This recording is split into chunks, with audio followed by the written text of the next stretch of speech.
is new. We all know Dr. Radhakrishnan. He was my teacher when in Escorts Heart Institute, and is one of the leading pediatric cardiologists in the country right now. So, Rupert.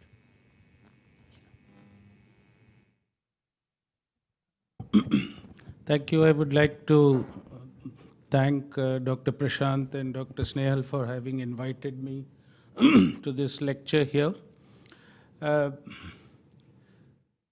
Initially, before actually talking about the echocardiographic criteria of pulmonary hypertension, there is nothing new to it actually. There are some recent recommendations which have come up. I would like to talk about the right ventricle first, because talking about pulmonary arterial hypertension without talking about the right ventricle is basically meaningless. So now the importance of right ventricle is now increasingly being recognized. We know that from the adult practice, previously all forms of heart disease have always focused on the right ventricle, left ventricle, and nobody used to talk about the right ventricle.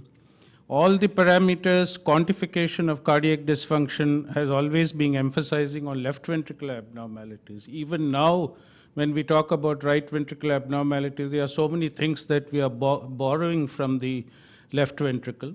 And of course, there is an increasing realization that right ventricular dysfunction plays a major role in cardiac morbidity and mortality. Even now, in predominantly left-sided heart disease, it has been recognized it is the right ventricle which is very important in overall morbidity. There are many common anomalies of a congenitally malformed heart which involves only the right ventricle. Atrial septal defect, all forms of cyanotic congenital heart disease. And although we have achieved major strides in decreasing early morbidity and mortality, the long-term issues are many times related to the right ventricle, whether it is in the setting of pulmonary hypertension or pulmonary artery, right ventricular outflow obstruction. And therefore, long-term evaluation cannot ignore the right-sided chambers in this group of heart disease. I'm going to briefly talk to you about the difference between the right ventricle and left ventricle. Right ventricle has a different embryological origin as compared to left ventricle. It originates from the so-called secondary heart field as compared to the left ventricle, which comes from the primary heart field. The genes controlling right ventricular formation are specific and different from left ventricle, and RV develops relatively later as compared to the left ventricle. In the postnatal period, as the PVR falls and the RV wall starts regressing, the right ventricle now has to pump into a low resistance circuit and has unique properties. There is an absence of any isovolumic phases in cardiac cycle. RV output starts early and continues even after the right ventricle starts relaxing, what we typically known as the hangout period. The right ventricle maintains the same cardiac output as the left ventricle with only 1/5 the energy cost, and the right ventricular contraction is dominantly horizontal from inflow to the outflow. It has this bellows-like motion in contrast to a left ventricular contraction, which is dominantly circumferential and radial. It has clinical importance when we move on to the disease. This is a 3D picture which has been created. I think it was a picture from Andrew Reddington, who actually made this three-dimensional picture. If you look at it on the left side, you notice the normal orientation of the right ventricle vis-a-vis the left ventricle, and what happens after the right ventricle starts dilating and starts compressing. I'll talk to you about this interventricular dependence later. This is a typical normal RV pressure volume loop, and you notice in that blue dots, there is a complete absence of any isovolumic period. I'll come to this slide again later when what happens when the right ventricle is pressure overloaded. So the adaptation of the right ventricle depends on the loading condition. Acute increase in afterload leads to rapid decompensation of RV, a typical example that we see in thromboembolic diseases. Chronic increase in right ventricular afterload, like pulmonary hypertension or right ventricular outflow obstruction, gives a better adaptation by the RV, but it is at the expense of detrimental remodeling. And this is a very important news as far as congenital heart disease specialists are concerned. The right ventricle, which retains this fetal characteristic, seems to adapt much better to the postnatal life. A typical example is the Eisenmenger syndrome or the systemic right ventricle in LTGA, and only fails later in life. RV is very sensitive to afterload increase, less so to increased preload. A typical example is how RV adapts to lesions like atrial septal defect or pulmonary regurgitation. It adapts for a very long period, unlike right ventricular outflow tract obstruction or pulmonary hypertension. Increasing afterload causes changes in pressure volume loop and now starts resembling that of the left ventricle with a distinct isovolumic period, what we call as the compensated phase. And finally, it goes into the decompensated phase. So these are, A is a normal loop, B is the compensated loop, and C is the decompensated loop. And B and C typically resemble a left ventricular compensated and decompensated phase of this. So when we talk about echo in pulmonary hypertension, there are three distinct varieties of abnormalities noted in the setting of congenital heart disease. The volume overloaded right ventricle, which can lead to pulmonary hypertension, or it can lead to right ventricular failure, and the pressure overloaded right ventricle, which is typically pulmonary hypertension. So I'll now talk about the pulmonary arterial hypertension groups. Of course, we can have combination of these two. And finally, one has to understand the right ventricle and left ventricular interdependence, which has a lot of bearing on evaluation by echo. That in spite of different embryological origins, different gene control, different responses to loading conditions, inotropes, they are very much dependent on each other because of common sharing of myocardial fibers, common pericardial restraint, common septum, and of course, how left ventricle contributes to right ventricular contraction. So all these are extremely important when we evaluate an echo in a patient of pulmonary hypertension. And this graph was previously shown, and it has a lot of bearing on our understanding of echo evaluation. It clearly shows that as the pulmonary vascular resistance increases, the cardiac output falls, the pulmonary artery pressure might actually fall. So we can be falsely misled to the fact when we use the TR velocity to order to judge pulmonary arterial hypertension. The TR velocities as the right ventricular function falls may actually come down, giving a false sense of security. So this is something which you have to be very much aware about. So clinical and echocardiography plays the most important tool in the initial evaluation of pulmonary hypertension. Remember that RV is a complex structure and no model for ejection fraction calculation is possible like the left ventricle.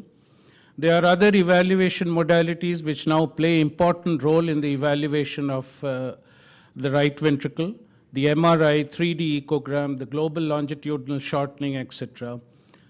Also remember that most normal parameters today are available for adults, but evolving normograms in pediatric age groups are actually coming up. Before I actually go into the evaluation, there is something new, it's not very new, but relatively new, is what is known as the RV-focused view in echocardiography, which is very important to determine the right ventricular function by this technique. And this picture makes it very clear. If you look at the left-sided picture, the focus is on the left ventricle, but moving the transducer towards the right ventricle actually looks at the right ventricles in its entirety. And this is what is known as the RV-focused view, and this is paramount importance when we evaluate patients with pulmonary hypertension for ventricular function when various other parameters which I'll talk to you about.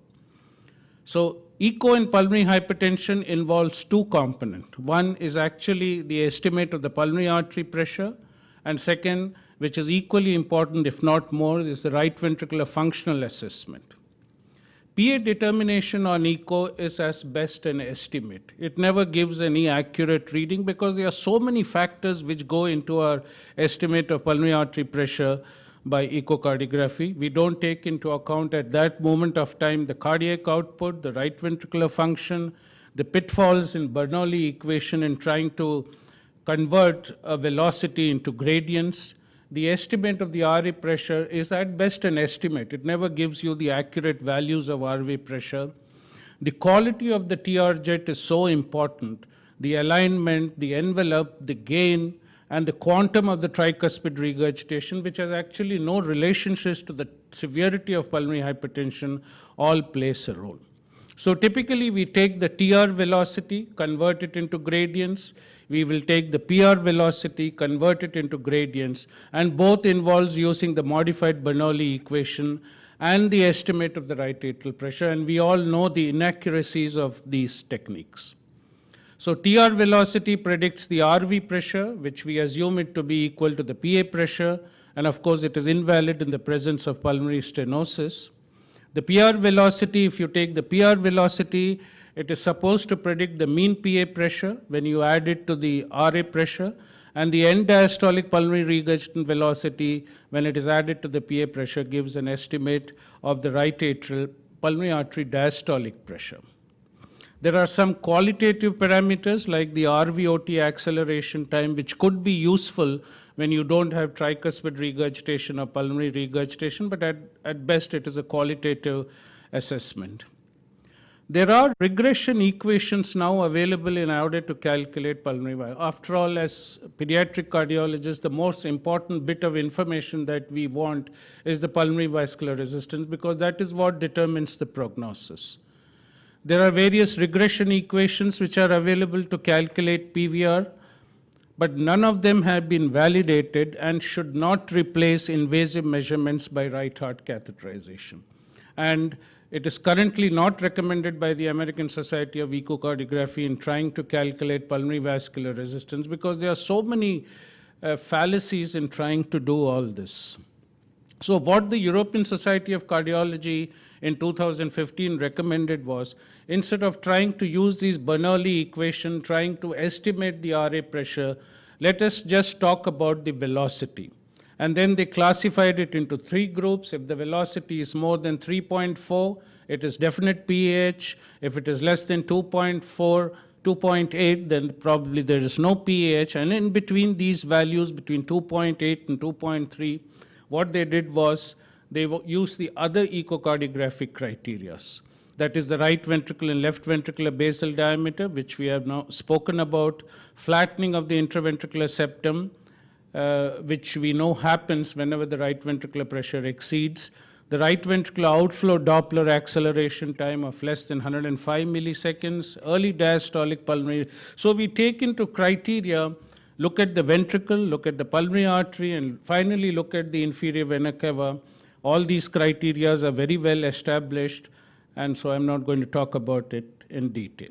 So as far as PAH estimate is concerned by echo, PA pressure determination is at best an estimate on echo.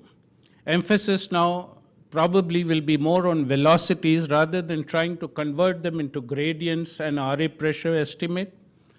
Remember that from that graph which I showed you, fall in the PA pressure on echo may be actually an ominous sign if you don't take into account the right ventricular function during this process. Attempts to calculate the pulmonary vascular resistance has never been validated, and it is not recommended at this point of time. So when in doubt, always do a right heart catheterization. If it's necessary to be repeated, so be it, because we cannot rely completely on the parameters to assess pulmonary hypertension. The next step is, of course, to assess the right ventricular function. We all know that it is the single most important determinant of prognosis. RV dysfunction always indicates a downhill course in the survival. The onset of tricuspid regurgitation further worsens the outlook, and PA pressure estimate is meaningless without RV function evaluation during the process of evaluation. So there are various qualitative and quantitative parameters given. All these have been recommended by the American Society of Cardiology. We start with simple parameters like the right ventricular size, and there are recommendations on how to measure it. There's no point in going into detail. It's all available in the literature. So we'll measure the basal diameter of the right ventricle inflow, compare it with the basal diameter of the left ventricular inflow. We look at the RVOT measurements. We look at in long axis and short axis. So all these are qualitative measurements which have actually been incorporated into the European Society of Echocardiography 2015 recommendation. You have to use this whenever you don't have, when the other signs of pulmonary hypertension are not very clear. Then we move on to the right ventricular function. Basically, initially it can divide it into systolic and diastolic. In the systolic, we have what is known as the global RV function, and then we have the regional RV function. The most commonly used on a day-to-day practice is the right ventricular fractional area contraction. It basically is an estimate of the global function of the right ventricle. It has been known to correlate with MRI and ejection fraction, MRI ejection fraction. For some strange reasons which I've never understood, it can be used after pericardectomy, whereas TAPSE cannot be used. I'll come to it later. But the disadvantage of this technique, it has completely excluded. The RVOT doesn't come into the evaluation at all. But surprisingly, it still correlates with the MRI ejection fraction. Here is something new which is coming up, that is the 3D RV volume. It requires a specific software, and you require an excellent window of the whole right ventricle, which is necessary. It is known to consistently underestimate the volumes as compared to MRI. Currently, not all vendors are providing this software. At least we don't have the software for 3D right ventricular volumes at present. Here is a new technique which has been very well established in the left ventricle with an adult cardiologist, and that is the global GLS, and people have extended this to evaluation of right ventricular function also. The problem with this, first of all, I'm going to talk to you about the advantages. It is angle independent. Unlike TAPSE and the RV-TDI that we calculate, you don't have to have an angle dependence on this. There is something called the tethering effects, which probably the adult cardiologists understand much better. This doesn't have a tethering effect. It is, of course, supposed to be load dependent. It is shown good correlation with MRI. It has been shown to be superior to TAPSE and ejection fraction, and it is known to become abnormal even before fall in the right ventricular ejection fraction. But what is the problem? We don't have a normative data. We are actually extrapolating the left ventricular GLS to the right ventricular GLS.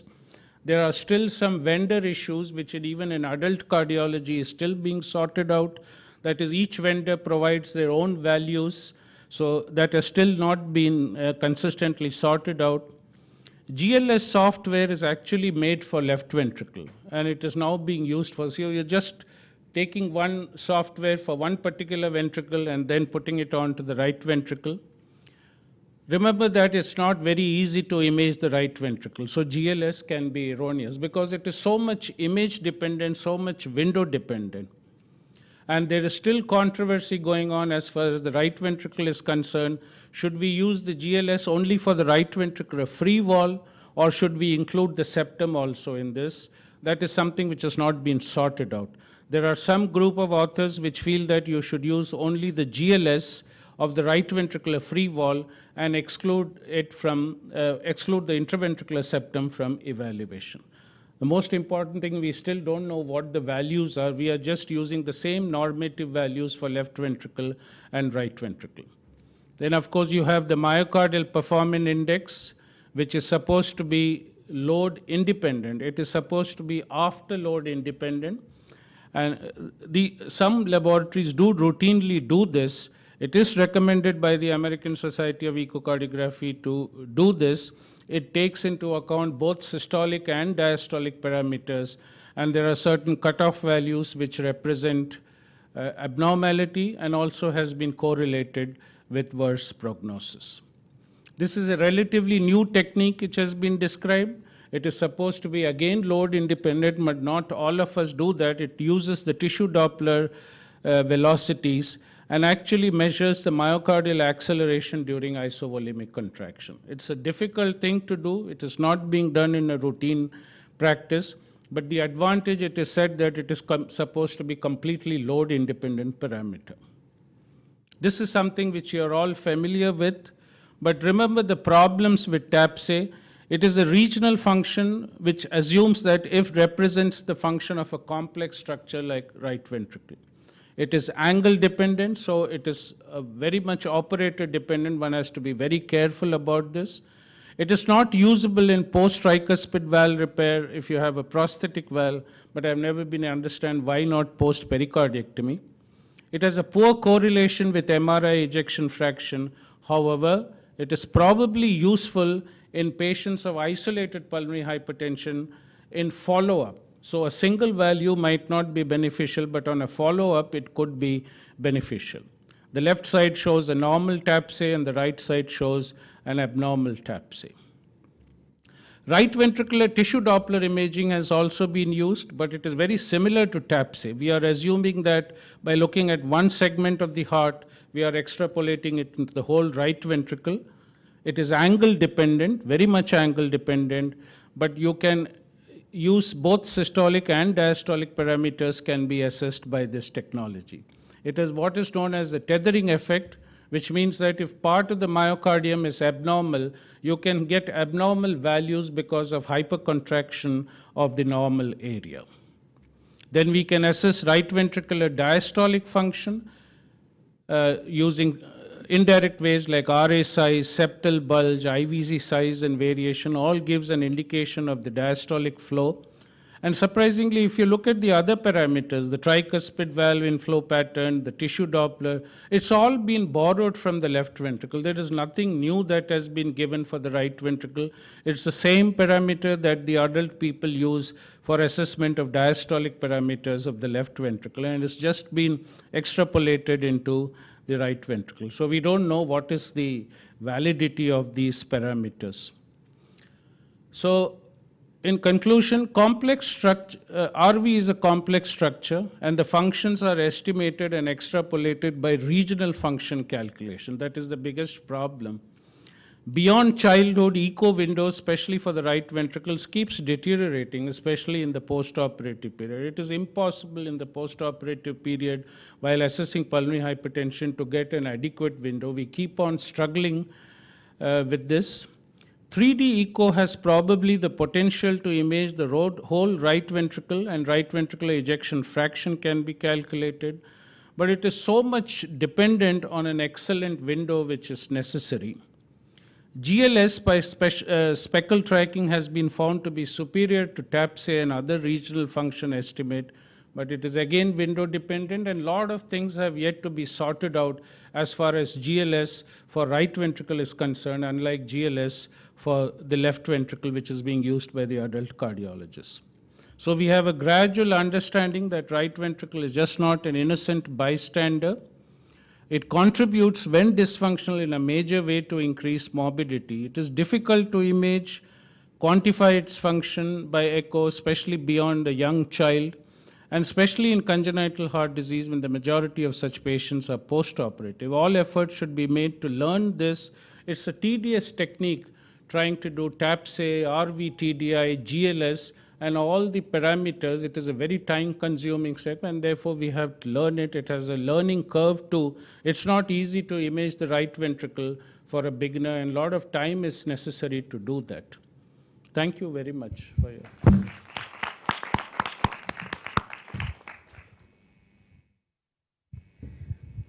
What a wonderful talk, Radha. We always want to listen from you for that reason. Any talk, any questions from the audience?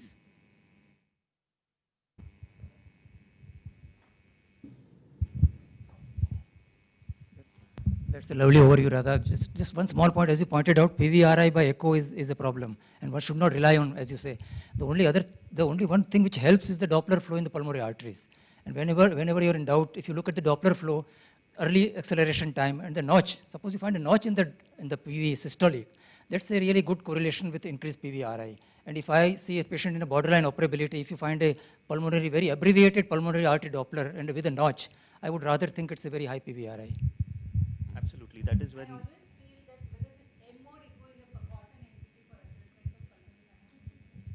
Yes. Yeah, I think it's forgotten rightly so. I mean, in the current era, I don't think there is much use. We all, when we started learning echocardiography, we used to look at the notches and things like that. But I think we have to move forward, you know. I really don't think that it is, for example, personally speaking, trying to assess right ventricle without MRI, but only by echo. I know MRI is a costly technology, it takes time, so echo is still the gold standard. I wouldn't say the gold standard, the initial investigation of choice, but I don't think we can do without an MRI if you really seriously want to assess the right ventricular function. Thank you, sir. Thank you so much for the wonderful talk.